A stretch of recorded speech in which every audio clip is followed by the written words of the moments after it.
morning, ma'am. Good morning, David. Good morning, Kushagram. Good morning, ma'am. I'm very incredibly honored to have you with us today. Our esteemed principal ma'am and guiding light, Ms. Kavita Singh of 0 to 10 Excellence School, Sector 51 Grade. She brings a wealth of teaching experience as an English teacher and now leading our organization to new heights as our principal.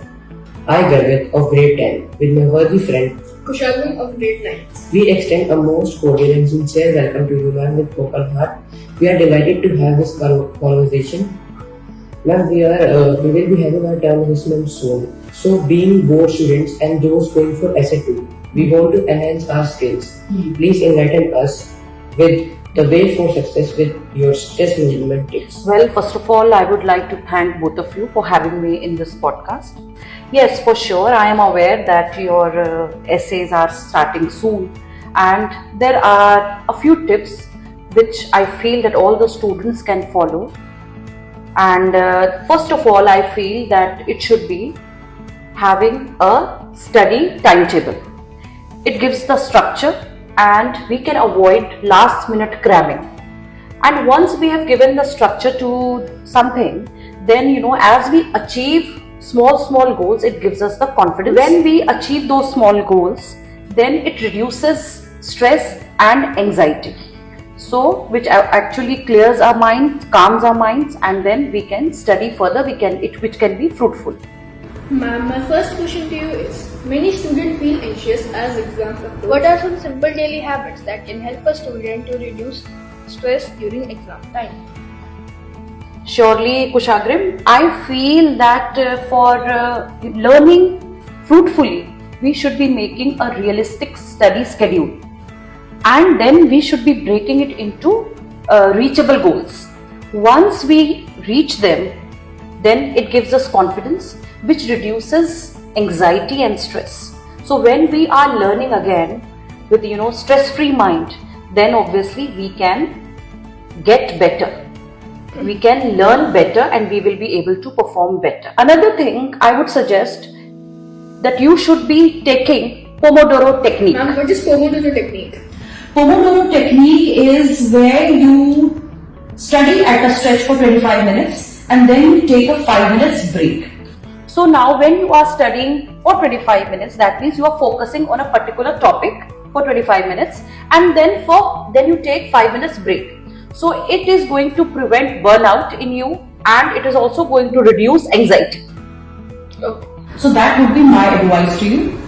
Thank you, ma'am, for helping My us. question is, how students can strike a balance between their study time and relaxation time without feeling guilty about taking time breaks?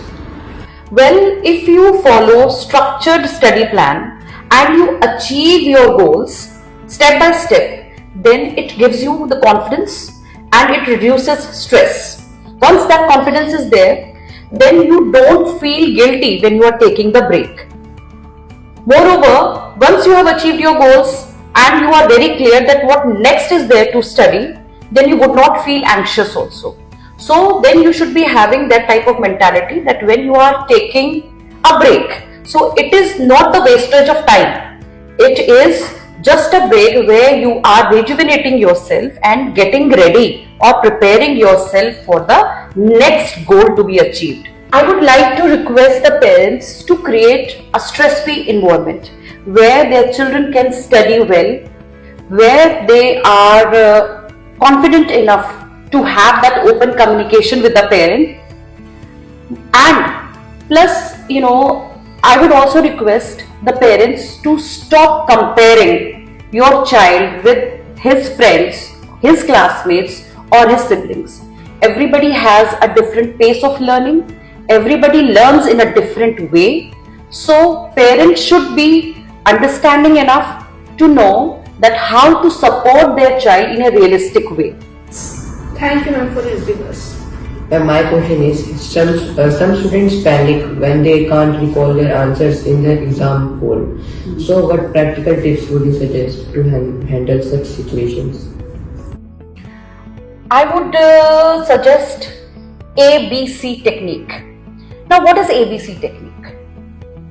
Whenever you are stuck somewhere in your examination paper, A, you have to accept the block that yes, immediately without panicking, without wasting any more time. You should know that now, yes, you are stuck. B. Bypass the question. That means the question with which you are having difficulty, you just leave it for the time being. Bypass that question and move on to the next. Otherwise, what will happen? You are going to waste time onto that question where you are already stuck. C is come back to the question. Come back to the question after attempting other questions. So now you don't have to worry much that your time is going or you have less time.